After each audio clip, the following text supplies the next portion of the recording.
Terima kasih. Assalamualaikum warahmatullahi wabarakatuh. Selamat siang dan salam sejahtera.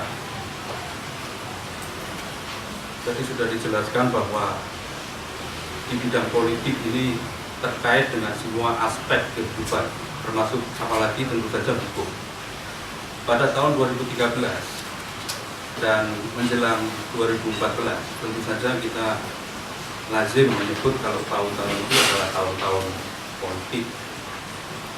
Dan kita merasakan bahwa tiada hari tanpa politik.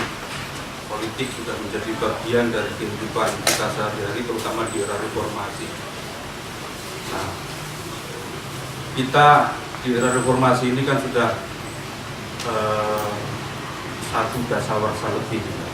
Demokrasi sudah kita jalankan sedemikian rupa. Tapi menurut Perhimpunan Pergerakan Indonesia, kalau kita melihat secara umum kualitas demokrasi kita tidak semakin membaik, tapi semakin merosot. Itu poin yang penting.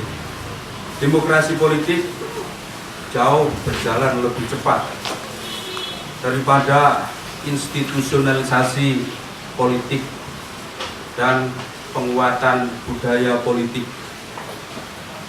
Betapa demokrasi melesat kepada persoalan-persoalan yang tidak substansial.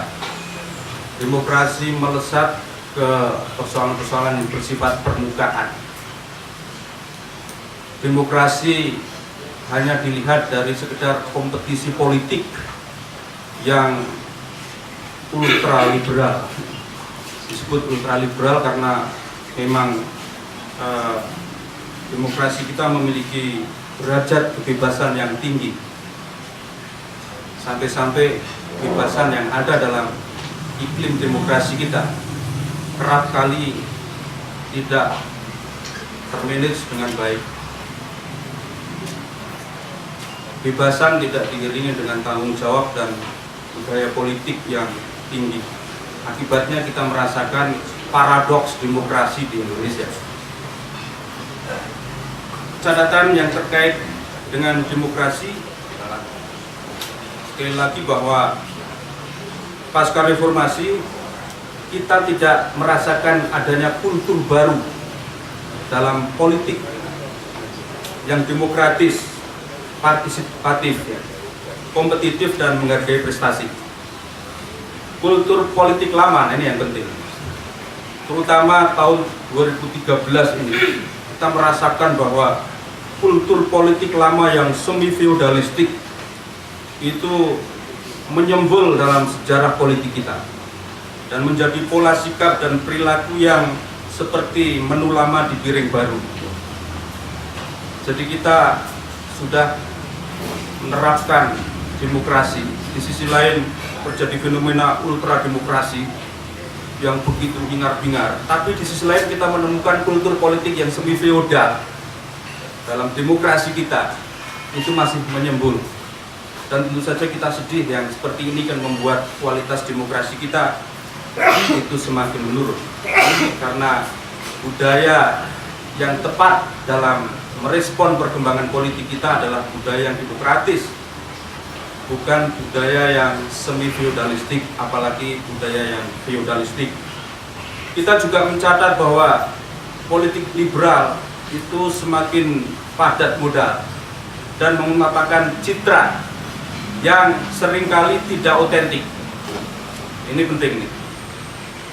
Kompetisi politik didominasi oleh semangat kekuatan suara atau kuantitatif dan semakin kering dari kontestasi gagasan dan pemikiran, ya kan? Itu bingar-bingar, ya kan? Kompetisi tapi semakin pragmatis arahnya dan praktiknya, pragmatis transaksional. Sementara di bidang gagasan dan pemikiran seolah-olah itu kita mengalami kemandekan, bahkan ketekoran, lack of democracy. Nah, demokrasi prosedural juga belum menghasilkan distribusi yang adil atas hasil berbagai kebijakan pembangunan. Pemerataan kemakmuran politik belum berjalan bersama pemerataan kemakmuran ekonomi. Insentif demokratis masih dinikmati oleh kalangan yang terbatas. Jadi walaupun demokrasi sudah menjadi pilihan kita, tetapi demokrasi masih sangat elitis. Insentif demokratis masih dinikmati oleh kalangan elit yang terbatas. Terkait dengan pemilu 2014, kita melihat bahwa pemilu 2014 persiapannya masih belum sepenuhnya berjalan sesuai harapan. Persiapan teknis yang dilakukan oleh KPU masih menyisakan agenda yang sangat substansial, yakni DPT belum tuntas, daftar pemilih tetap masih belum sepenuhnya dituntaskan oleh KPU. Ini penting karena merujuk pengalaman yang sudah-sudah, daftar pemilih tetap itu menjadi sesuatu yang membuat pemilu kita demokratis semakin berkualitas atau tidak. Karena DPT yang tuntas, DPT yang sempurna itu mencerminkan bahwa tidak ada satupun hak politik yang diingkari. Kemudian pembangunan demokrasi substansial kita itu juga belum diikuti oleh praktek demokrasi yang produktif, berbasis pada kebudayaan demokrasi dan penghormatan kepada kecakapan dan prestasi. Dalam hal inilah PPI selalu menekankan dan memberikan perhatian khusus bahwa pembangunan demokrasi substansial, demokrasi yang di dalamnya terkandung nilai-nilai universal, itulah yang harus kita selalu eksplorasi dalam kehidupan kita berbangsa. Yang terakhir, demokrasi produktif atau demokrasi yang bermaslahat, demokrasi yang membahagiakan rakyat, itu harus kita tumbuhkan.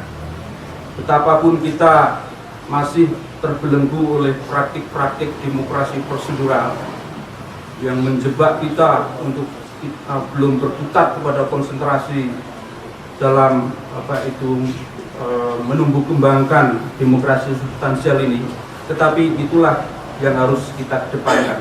Kalau tidak begitu, kita akan semakin dari tahun ke tahun akan merasakan dan semakin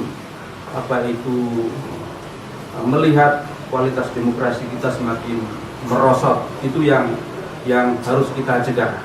Kita harus berjuang bersama-sama demi meningkatkan kualitas demokrasi kita. Saya kira itu yang bisa disampaikan di bidang politik. Terima kasih.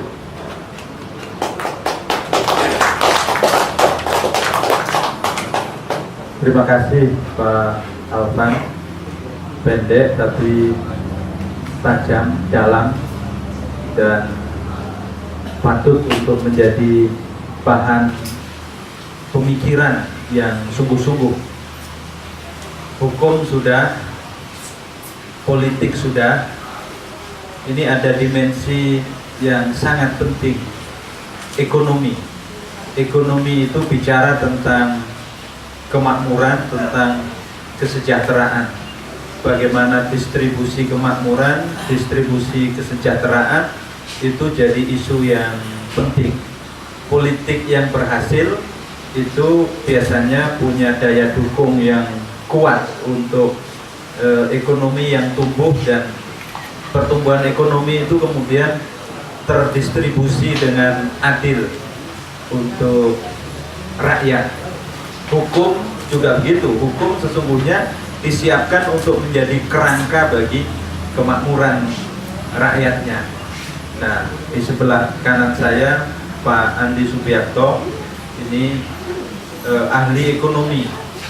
Meskipun sudah lama itu berkelana bukan urusan ekonomi, tapi pasti masih ahli urusan ekonomi. Silakan Pak Andi.